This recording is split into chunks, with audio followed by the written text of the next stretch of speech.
আহ কি ভিড় রে মাইরি, যে পারছে ধাক্কা দিয়ে চলে যাচ্ছে। কি রে তুই চিড়িয়াখানায় এসেছিস, ভিড় হবে না? দেখে চল, যার তার সাথে ধাক্কা খেয়ে যাচ্ছিস। আমাকে দেখ আমি কিভাবে হাঁটছি। Sorry sorry. ওই দেখুন কি সুন্দর বাঘ। হ্যাঁ ওই তো বসে আছে, আরাম করছে মনে হয়। আরাম করছে? তাহলে আমার মনে হচ্ছে এটা নিশ্চয়ই আরামবাগ। ওটা একটা জায়গার নাম।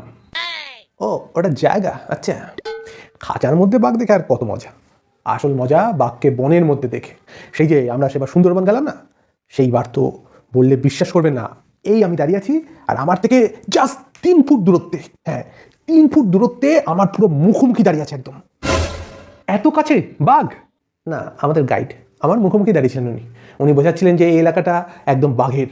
আমরা যদি এক দৃষ্টে তাকিয়ে থাকি তাহলে বাঘ দেখা যেতে পারে, কিন্তু আমরা এক দৃষ্টে তাকিয়েছিলাম বটে, বাঘ দেখতে পাইনি। বাঘ এই প্রথম দেখছি আমি। এ কি ঘ্যাটকল, ঘ্যাটকল ওখানে গেল কি করে? এ কি এ ভাই কি বলছিস কি?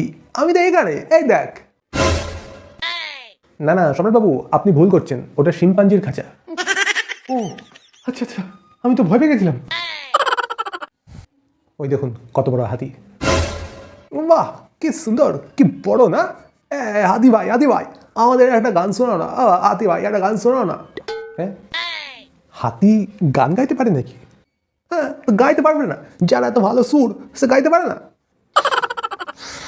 গানের তো আসল সুরটাই, যা সুর আছে সে সব গাইতে পারে। আরে হয়েছে হয়েছে, তানসেনের জীবাশ্ম। ওই দেখ সিংহ। কই কই? আচ্ছা ঘ্যাটকল বল দেখি, এই সিংহটা ছেলে না মেয়ে?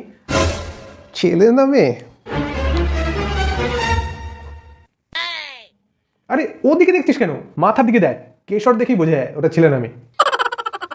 ওই যা কেশর দেখেই বোঝা যায়। যাই হোক, এবার কিন্তু আস্তে আস্তে আমাদের বাড়ি যেতে হবে। হ্যাঁ বাড়ি যাওয়া যাক। আজকের ঘোড়াটা কিন্তু ভালোই ছিল। ঘোড়া? তোরা ঘোড়াও দেখে নিয়েছিস? আমাকে বললি তো একা একা ঘোড়া দেখে নিয়েছিস?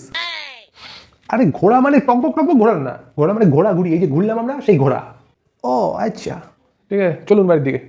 হ্যাঁ তাই চলুন বাড়ির দিকে যাওয়া যাক। চল চল, হ্যাঁ চল।